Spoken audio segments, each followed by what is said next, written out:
Song goes, how we're feeling this morning. It's good to be here. You guys ready to sing? Yes, sir.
Now I find I need you in my life.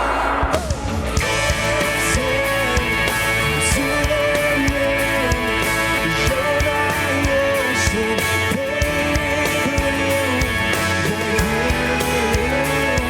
There's something about you.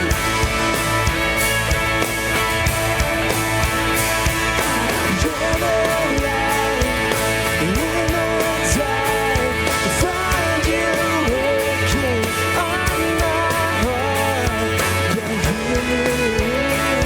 There's something about you. There's something about you. There's something about you. There's something about you. Sun goes, are we awake this morning? How you guys feeling? Sing this out with me. You're the air in my lungs.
out to the open. Let my love be the lifeline as I pull the rope in. Let your love be contagious and shine in the darkness. You be the voice and I'll be the dry land.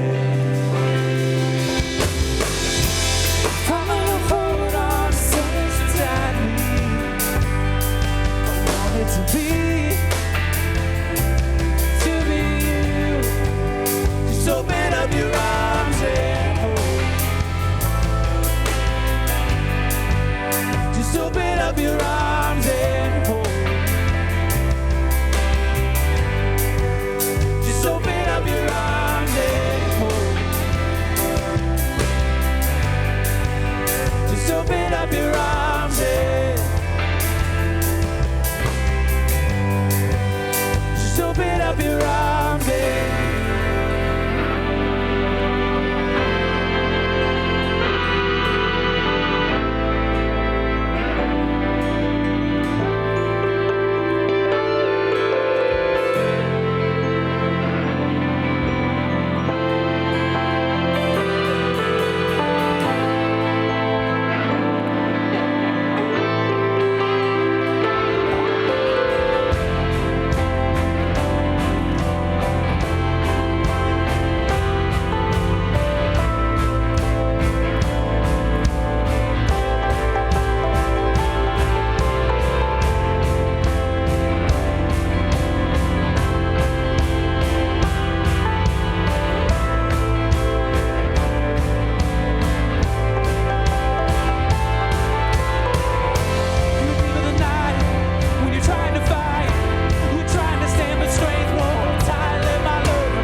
longer than the night.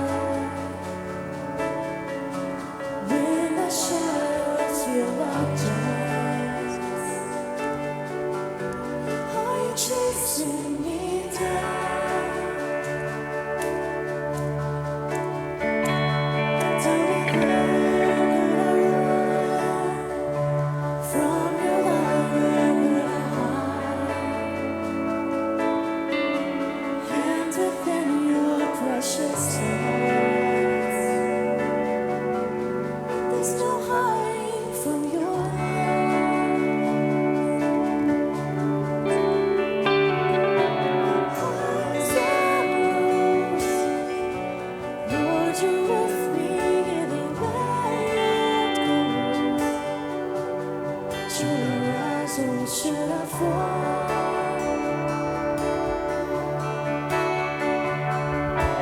Even so, Lord, your mercy isn't enough. You're too good to let me go.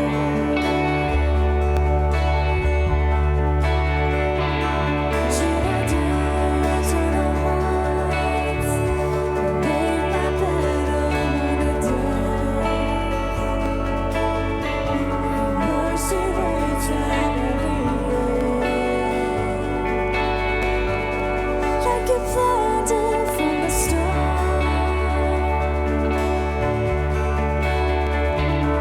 Should I tangle with wings or find me far side of the sea? There your head still fastens me, ever closer to your heart.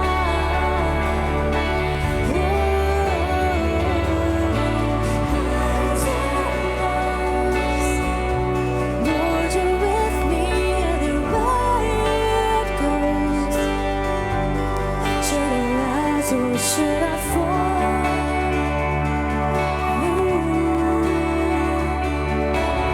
Even so, Lord, your mercy isn't even flow.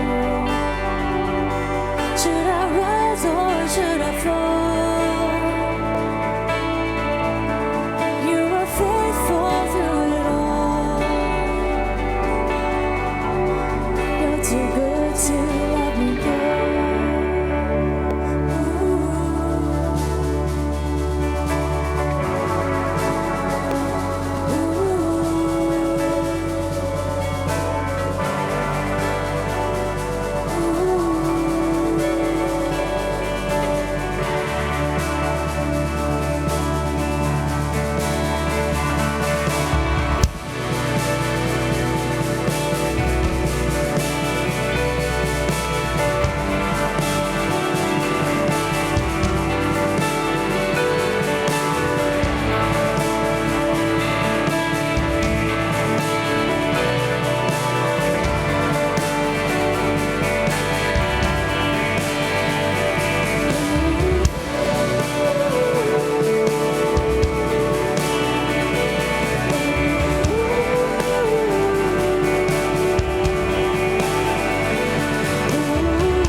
Should I rise or should I fall? Lord, you're with me through it all.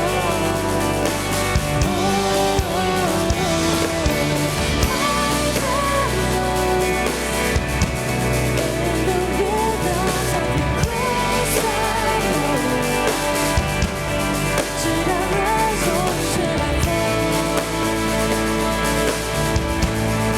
You are faithful through it all. You're too good to let me go.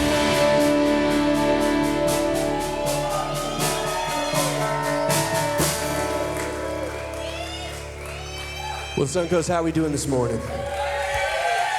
You know, I have to say, every time I miss being here on a Sunday, it just feels like my week's not complete, and I just miss you guys so much. So thank you for having us. Thank you for being here. So I wanted to talk with you guys just a little bit before we go into our last song. So we We have a band that's really special to our hearts, and they just had their farewell tour. The band's called 10th Avenue North, and we do a ton of their songs. And actually, the guy behind me right there, the guy playing bass, Brian, come on up here. So Brian was actually one of the founding members of 10th Avenue North, and he had the honor to play their farewell tour, and they did it really, really cool. They brought all the original band members back, and it was a little emotional because they were very instrumental in me growing up in music, and not to say that you're super old, but I'm just kidding. But now we have the honor and pleasure to play with Brian every week. But so after the show, a couple days after, you had texted me saying, hey, I know it's an older song, but I really love the song "Truth Is Who You Are." And I got really excited when he sent me that song because that's my all-time favorite 10th Ave song. So thank you. So we're gonna do that song now. But I just wanted to say thank you for reminding me of that. Give Brian a hand one more time. So the reason I love this song, and it's called "Truth Is Who You Are." So many times we're wandering through life and we're asking that question, what is truth? What is the meaning of all of this? And you may have that moment of just like searching and trying to find where this all goes. But the beauty, and this song just highlights that so well, is when we look at the life of Jesus, when we look at him, he's stretching out his hand saying, I'm right here. And he said, I am the truth.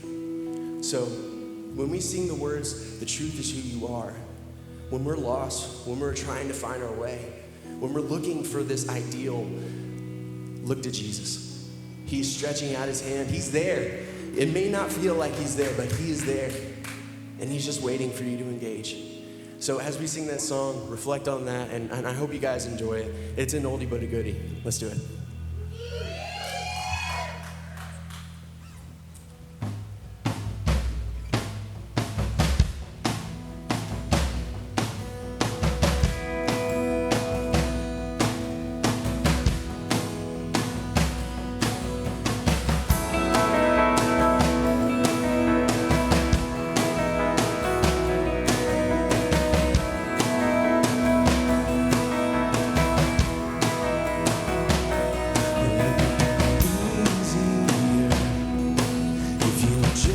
A thought in my head,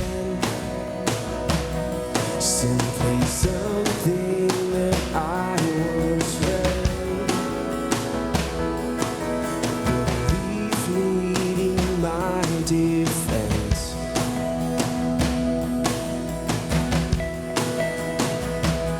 and it would be easier if you were something I once knew. A hope just to hold on to, but you're holding out your hand. Sing that truth this morning, come on. 'Cause you came to take us back to the start. You came to touch the heartless of our hearts. You gave us truth. The truth is who you are, is who you are.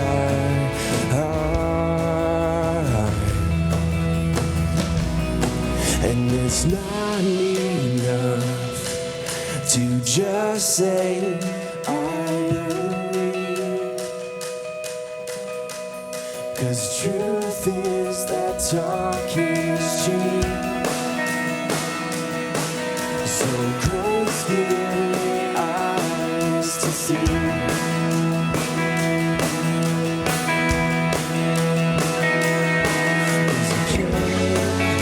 Take us back to the start. We came to touch the heartless of our hearts. You gave us truth. The truth is who you are, is who you are.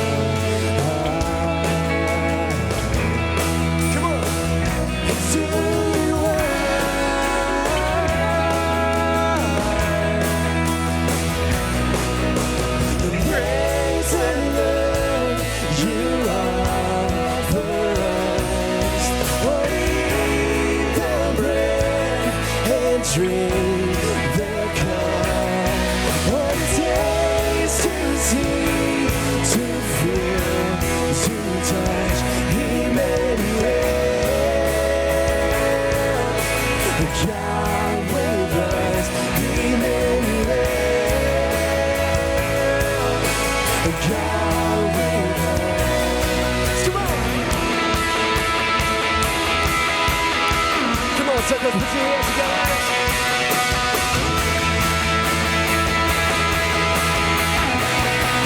Cause you came to break the chains apart, to wake the dead and sleeping out our hearts. You gave us truth. The truth is who you are, it's who you were.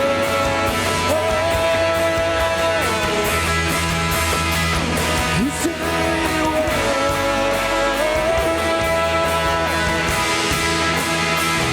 It's who you were.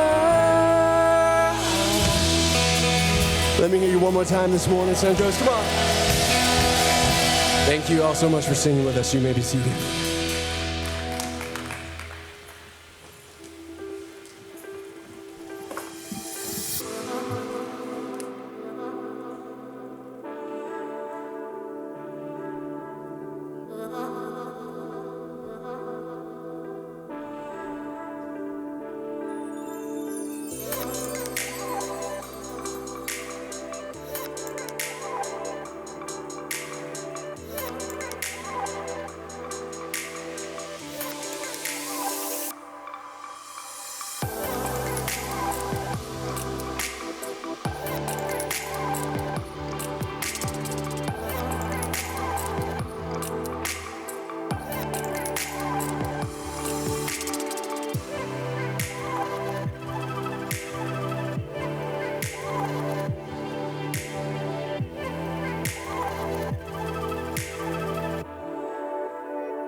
Good morning.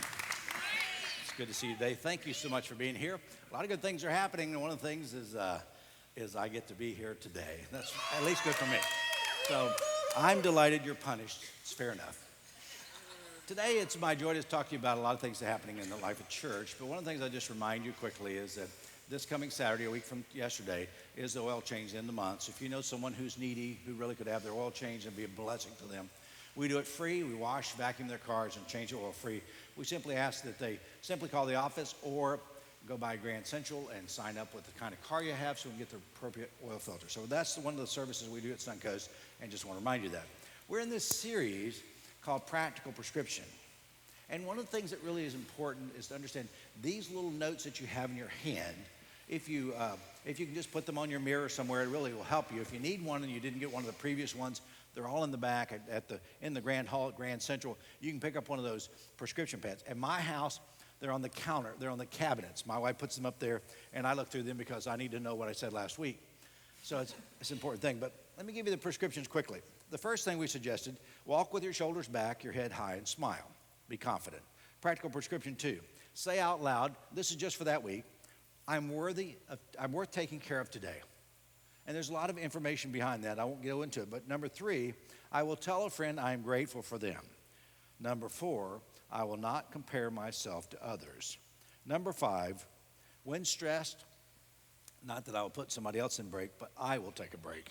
And last week, I will value others by listening. Today we're in week 7.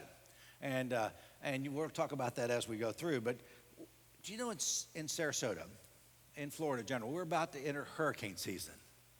Oh, exciting, isn't it? I mean, a hurricane is an act of nature. When I hear people say they're an act of God, I get a little theological about that because I don't think that's the way it works. But they are an act of nature. But a refusal to prepare when we know that the storm is coming, that's a failure. When you know it's coming and you know what you should do and you don't do it, that's a failure. Life is full of storms. Instead of taking responsibility for our actions during or after the storm, we blame things. Often we blame God. Sometimes we blame others. But some of us are always in the chaos of a storm, even if it's just a few drops of rain. I was driving yesterday, and there was like 6 drops of rain that hit the windshield, and I was like, oh, it's going to rain. I got kind of excited about that. But when we work on our life before the storm, when we build our house on a strong foundation before the storm happens, the storms are not as overwhelming. But playing the blame game has been the condition of every human since Adam and Eve. Genesis 3, 1 through 13, you can read that if you want. I'm not going to. But Adam, when he and Eve eat from the garden, the forbidden fruit, and God says, what's happened? Adam said, God, it was the woman. And then it wasn't just enough to blame her. It was the woman you gave me. I'm going to blame you. And then Eve said, what do you say? He said, well, it's the serpent who deceived me. And we're going to talk about how to take responsibility for our actions. And today I have with me on stage is Stacy Homan. She is, Stacy is the assistant principal of Sarasota Suncoast Academy, a charter school that rents our facility here. And she's responsible as assistant principal for about 550 children. And when they get out of line, they come to see Miss Homan. And that's really a great place to be.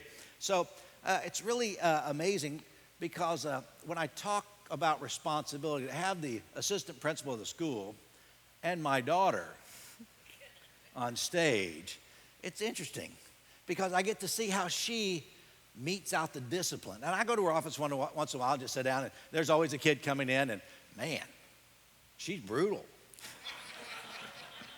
I was just told this week that I'm too nice, so I go, when I see that, I go, where did she get that? And I go, oh yeah, I remember. Her mother. So that's okay. So, yeah, she's in children's ministry now. Don't go back there. So it's kind of fun, but to begin, I've got a great video for you today. I know you like videos. This is from Brene Brown. I hope you enjoy it.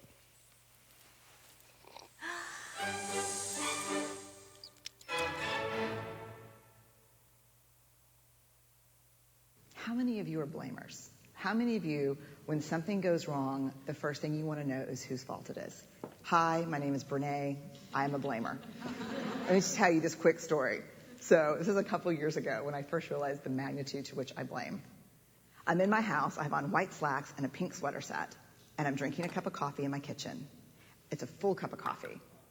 I drop it on the tile floor. It goes into a million pieces, splashes up all over me. And a millisecond after it hit the floor, right out of my mouth is this: damn you, Steve. Who is my husband? Because let me tell you how fast this works for me. So Steve plays water polo with a group of friends. And the night before, he went to go play water polo. And I said, hey, make sure you come back at 10, because I can never fall asleep until you're home. And he got back at 10:30. And so I went to bed a little bit later than I thought. Ergo, my second cup of coffee that I probably would not be having had he come home when we discussed. Therefore, and so the rest of that story is I'm cleaning up the kitchen. Steve calls, caller ID. I'm like, hey. He's like, hey, what's going on, babe? What's going on? So I'll tell you exactly what's going on. I'm cleaning up the coffee that spilled all, like dial tone. Because he knows. How many of you go to that place when something bad happens, the first thing you want to know is whose fault is it? I'd rather it be my fault than no one's fault. Because why? Why? Because it gives us some semblance of control. But here, if you enjoy blaming, this is where you should stick your fingers in your ear and do the na-na-na-na thing, because I'm getting ready to ruin it for you. Because here's what we know from the research. Blame is simply the discharging of discomfort and pain. It has an inverse relationship with accountability. Accountability, by definition, is a vulnerable process. It means me calling you and saying, hey, my feelings were really hurt about this, and talking. It's not blaming. Blaming is simply a way that we discharge anger. People who blame a lot seldom have the tenacity and grit to actually hold people accountable, because we expend all of our energy raging for 15 seconds and figuring out whose fault something is. And blaming is very corrosive in relationships, and it's one of the reasons we miss our opportunities for empathy. Because when something happens and we're hearing a story, we're not really listening. we're in the place where I was, making the connections as quickly as we can about whose fault something was. It's good, isn't it? So when I saw that a while back, and I thought, boy, if I'm ever going to talk about blame again, I want to use that video. And I went to your office and showed that to you this week. What's your reaction to that? Well, my boss's name is Steve, so I felt like my new catchphrase has been caught at work. But overall, it really was, I mean, I love Brene Brown. I've read lots of her books and watched a lot of her TED Talks and things that she's done. And so it really hit home, though, with my job and what I deal with students coming into my office on a daily basis. And they're sent there for a reason. And so they come in, and, you know, it's my job to help coach them to change their behavior, to own what's happened, and to really have resolve to do something better in the future. It's not about beating them up. It's about really helping empower them to take responsibility for their behavior and how to do better in the future. So that's really day in, day out what I'm dealing with at work. So you like Brene Brown, and there's certain books that she writes that you like that you might recommend to us? Yes, I love Rising Strong. She writes a lot about when you're kind of face down in life and things are coming at you, how to really dig deep and find in yourself the way to rise back up. And that's been a very influential book in my life. I love The Gifts of Imperfection. I think she really gives a lot of freedom for owning who you are and not needing to have perfection in everything, which is something that I know I struggle with, so I'm assuming a lot of you will as well. So she writes a lot about shame and shame resilience and how to really build yourself up and knowing who you are and being proud of yourself. She has great work. I highly recommend her. Yeah, and those of us who've grown up in the traditional church, a lot of us have grown up in a guilt-based environment. You should read this, and it's liberating. I like people who write that confirms what I think is correct. It's called confirmation bias. I like people to say, yeah, and I say that too. When I read someone, I really like what they're saying, I go, that's really good to read. So today we're going to take a twist now and see what the Bible has to say about this. Where can we find the story in the New Testament? There is one, and it's found in John chapter 5, beginning with verse 1. And I'm going to ask Stacy to read this story for us today. Sometime later, Jesus went up to Jerusalem for one of the Jewish festivals. Now there is in Jerusalem near the sheep gate a pool, which in Aramaic is called Bethesda, and which is surrounded by 5 covered colonnades. Here a great number of disabled people used to lie, the blind, the lame, the paralyzed. One who was there had been an invalid for 38 years. When Jesus saw him lying there and learned that he had been in this condition for a long time, he asked him, "Do you want to get well?" "Sir," the invalid replied, "I have no one to help me get into the pool when the water is stirred. While I am trying to get in, someone else goes down ahead of me." Then Jesus said to him, "Get up, pick up your mat and walk." At once, the man was cured. He picked up his mat and walked. The day on which this took place was a Sabbath. That's a great story because there's a lot of things that we can unpack today that's around this topic we're talking about. But Jesus visits this pool, which is populated by regular attenders. And one of these attenders, matter of fact, all of them are waiting to get in the pool. Jesus meets a man there and he asks him a question. Do you want to get well? And that's the first thing I want you to look at in your notes today. And the real question is, do we want to be changed? See, our self-pity often creates paralysis. Do you want to get well? How long has he been there? What's going on? What's the circumstance in which he was there? I mean, this creates paralysis for us. The thought of that era was that occasionally, when the pool's there, an angel would stir the waters of the pool. And the first one in the pool after the waters were stirred would be healed. Now, scholars and archaeologists have done a lot of work around there, and what they discovered is there's an underground spring underneath that pool. And occasionally that spring would bubble, and whomever would get in first would get healed. And that's what they thought. Do you know what we call that today? Superstition. It wasn't really a biblical truth. I mean, for 38 years the guy was lying around there, and he was waiting for the superstition of the day to grant his healing. Stacy, you and I have been to the Pool of Bethesda. We went to Israel together, and which means House of Olive, and there remains columns, pillars around the pools. indicating all these colonnades. But there's a bunch of big, huge marble columns all around there where there was a very comfortable place where a lot of people would go to be healed. So tell me about your memory of that day. I remember it being a lovely day, and actually in the audience I have several people who were there with us at that day. And there was the Church of St. Anne's there. I remember taking Ann Briner's picture in front of the Church of St. Anne's.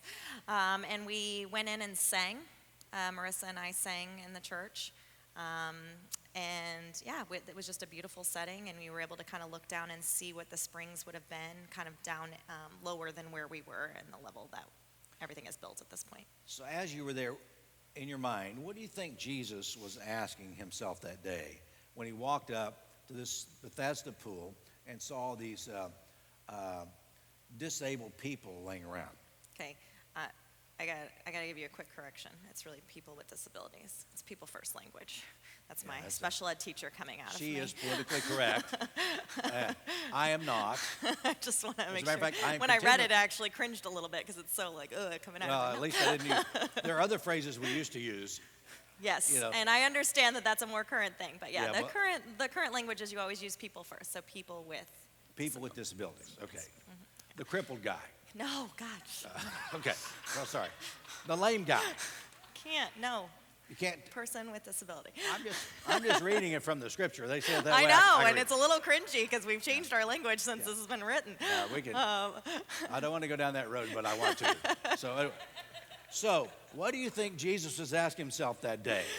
Oh, here's some people with disabilities. He probably knew that people first language I wanna be was going sure to I say come that right. someday, and that he needed to be prepared Okay. for that. No, I really think he was looking around and trying to find the person maybe that's been there the longest. I mean, 38 years, more years than I've lived, barely. So, Throw that in this week. right. I think he was looking possibly for someone who had spent a majority of their life kind of in the waiting game, rather than having action. Yeah. So walks up, my impression, and just mine. I'd walk up if I were Jesus and say, okay, who's been here the longest? Which guy do you think has been here the longest? Because that's the guy I want to talk to. Why have you been here this long? And I think he asked him this question, a question that really sets the stage. Do you want to get well? And I mean, I think that's a critical question, don't you? Do you really want to change? For some of you, the answer is, of course I do, but not really. I don't mind others changing, but it's uncomfortable for me. And for some of you, usually in relationships, there's one who really likes to change a lot and one who doesn't like to change very much at all. In my family relationship, I love change. I think it's fun. Becky is not so thrilled with it. So it's just a difference in personality. Years ago, I pastored a small church in North Florida, and there was a man named Dan. And Dan was a guy who had suffered some sort of disability, a person with a disability. You did okay. It's fine. Fair enough. But he applied to Social Security for his disability and could not get Social Security. So he finally hired an attorney. He applied for Social Security, and he finally got Social Security. He was disabled for life because of his Social Security. But then he started getting better. And he started thinking, well, is this better? Maybe I'll just test the waters, pun intended, and see if I can get a job again. And finally they came back and said, yes, we'll rehire you at significantly more money. And ultimately he said, no, I don't think I want to go back to work. I have this lifelong disability, and I'm too comfortable where I am right now. See, this invalid at the pool could have been the same situation. He was comfortable with lying beside the pool all day long. He might have been afraid to change. He may have not wanted to go back to work. Can you imagine 38 years? This is my work. And what happens? Do I really want to be healed? To experience healing and wholeness in our lives, we really need to start with this question. Do we really want to change? Do we really want to be healed? Do we really want to get rid of that rage or that addiction? So let me go back to you, Stacy, and ask, on a normal day in your school, what is your challenge with students? I mean, the challenge is, they come in, and to be honest, my school, we have overall very minor behavior problems. So, the kids that I had a student in my office on Friday who had used some inappropriate language and just kind of was on a pattern of not making good choices throughout the day. So it was kind of the last straw. Friday afternoon, she's in my office, she's sobbing. And, my question is, what happened? And it was immediately, everyone was doing the same thing, but I'm the only one that got in trouble. I'm like, okay, well, what was it that you did? And she proceeded to tell me she used language that everyone else was using. I'm like, well, but it's your responsibility for your language, so tell me what your responsibility in this was. And so part of my job is helping students really identify, it doesn't matter if anyone else was doing it. Did you do it? Yes. Okay, well, you're in here because you did that. And that's your responsibility for your actions to change. And so what should we do differently? And we talk about, what would a better choice be? We talk about what the bad choice was, why they made the bad choice, and what a better choice would be. And I help them identify, if someone else is doing these things, you have the power to choose for yourself how you're going to do them and what your responsibility for those actions will be, and the consequences that come along with it. She was actually devastated because she felt like her parents may be, upset with her, and and they were, rightly so. And she was, she was crying, and she was like, "They may take this away from me." And I was like, "Well, honey, that's what happens when you make a bad choice. You have to pay, you have consequences that come after that. And you need to just accept that this is what your responsibility was, and you need to hold your head high and have the consequences come your way and know that that's what happens." So really empowering them, working on changing their hearts, working on identifying their own power and responsibility of their behavior. That's a lot of my day in and day out. Wow. Can you imagine if you got called in the pastor's office every time you said something inappropriate? I know I'd spend a lot of time there.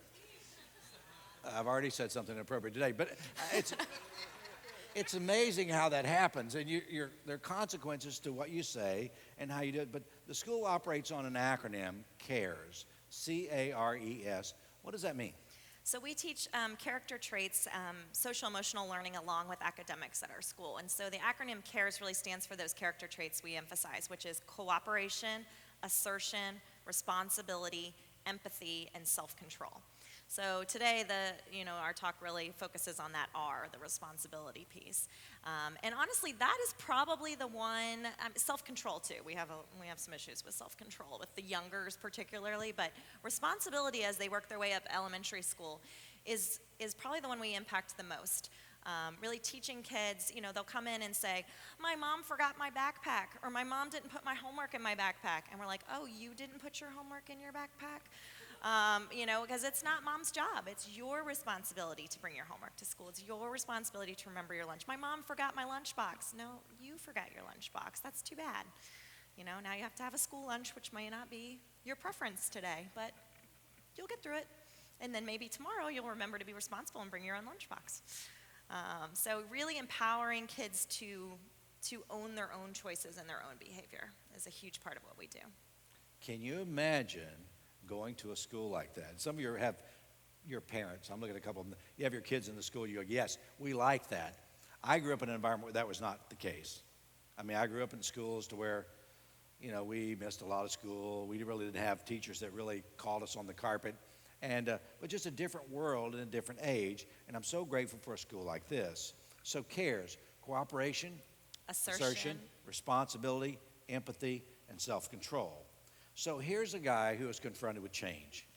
And we already talked about the first point, but really his self-pity creates his paralysis.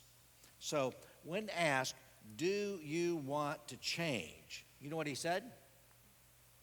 "No one will help me." It's not a yes or, it's a yes or no answer. Do you want to change? No one will help me. I need help, but I don't get any. There's always a reason we don't want to change. It doesn't matter. We need help.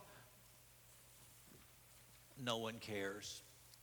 I live in a world where no one cares about my life. I was talking to a couple years ago and referring him to marital counseling. The husband was saying that they had a problem. He and his wife had a problem. And his wife, just as I'm sitting in the counseling, she acted shocked. And this is what she said. We don't have a problem. You have a problem. And I go, wow. How often do you see something like that with students? Regularly. And even the no one will help me thing, it's really that's the assertion part of CARES is, well, if you need help with something, who did you tell? Who did you ask? Well, no one. I just sat here and didn't do it. Well, then you need to, be assertive and you need to ask for what you need. You need to take responsibility for the fact that you needed help and you need to ask for it. So, yeah. But we often would rather blame someone else, right? I dropped my cup of coffee. Becky. I mean, I would have needed 2 cups if you had been in the home earlier. It's that kind of thing. But years ago, I remember your son, Brady, your youngest, he was, I said, put your shoes on so we can go outside. And at my house, my rule is, if you come to my house, you have to wear shoes. Because I don't know what we're going to do, but skateboarding and all those kind of things are part of outside activity. And if you don't have your shoes on, it's hard to run on the asphalt or the sidewalk or whatever. But I remember saying, you need to put your shoes on, and his response was, no one will help me.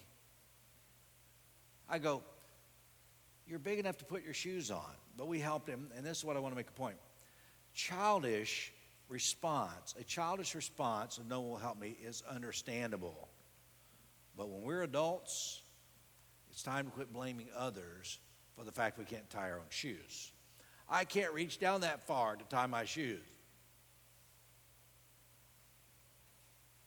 Becky won't tie them. I just have to I wear slip-ons or Velcro. Anyway, so no one will help me.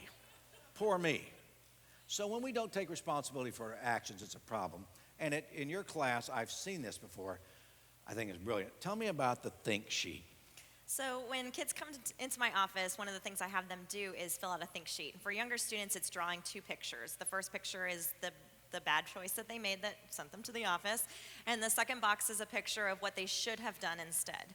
And for the older kids, they have a think sheet where they write. And they write out what was the rule that they broke, why did they do that, who was affected by their decisions. So, my time, their teacher's time, the students that were affected. And 3 things that they should have done instead of that bad choice. And it really allows them to spend some time going over their own behavior, and I usually start them with that before I even engage with them. That way they've had to think through. And my repeat offenders are experts at getting through that sheet. So. Yeah. So a think sheet, I'm glad I don't have to do one of those. Number 1, I don't like to draw. Number 2, I don't like to think. So 2 problems. But which leads me to the second thought. It's this. We often blame others as an excuse for our condition. And if you look at this guy in the story, he says, there's no one there to help me. And the second phrase is, someone always gets in ahead of me. I call it the no one, someone syndrome. And it's blaming others. Someone all gets ahead of me. 38 years he's been laying in the same place, and he's blaming, no one is there to help me. Someone always gets ahead of me. When I blame others, it's like drinking poison, hoping someone else will get sick. It doesn't work for me. I think it's important. So it's not my fault is a phrase that I hear frequently. Until I begin to take responsibility for my situation, it's what I typically will say.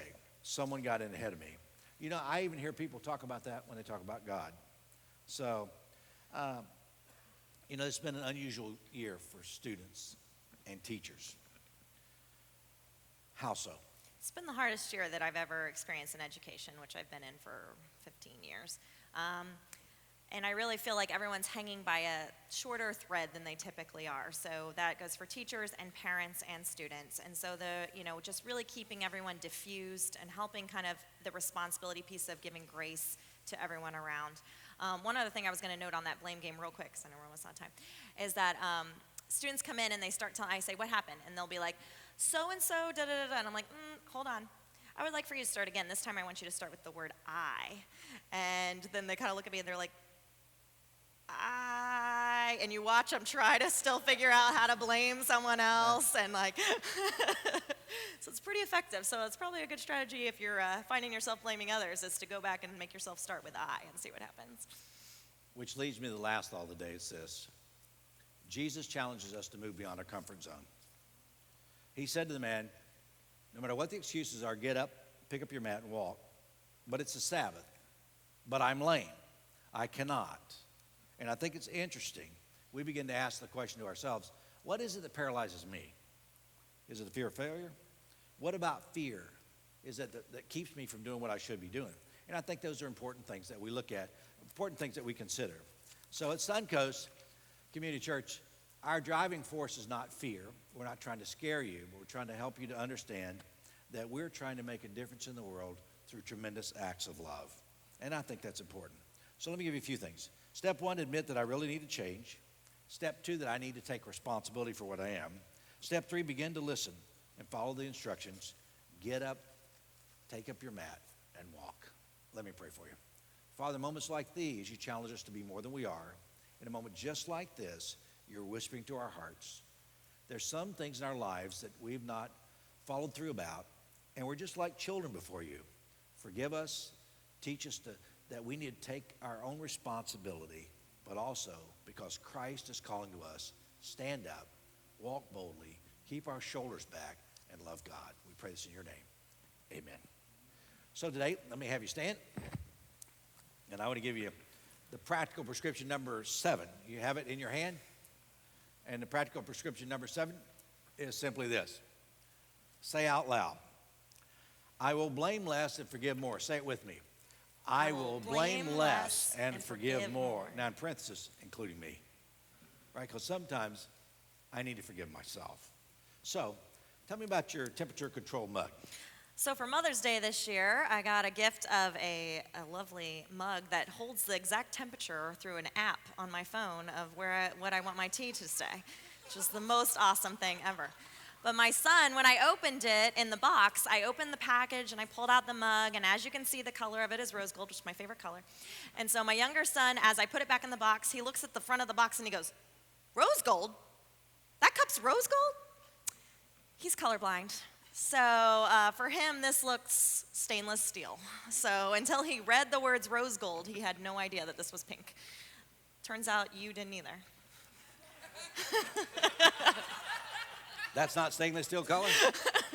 And I've been checked by my doctor, and I went years ago, and he said, look, most guys have a little red-green deficiency, no big deal. And they test me and test me and test me. And then he said, so what? He said, according to this test, you have a little more than an extreme red-green deficiency. So I don't see very much red or green at all. And someone asked me one day, wouldn't you like to be healed of your color blindness? I said, I have so many other blindnesses. That's the least of my worries. Pride, arrogance, impatience, lack of tenderness, lack of compassion, inability to use politically correct language. I want to see the world through God's eyes. Healing and wholeness come from trusting Him with my life. And today, I just want to leave my crutches at the door. He loves you today. So do I. Thanks so much for coming. God bless you.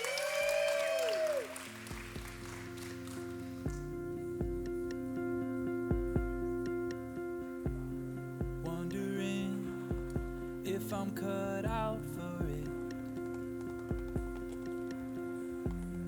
Running in and out of consciousness.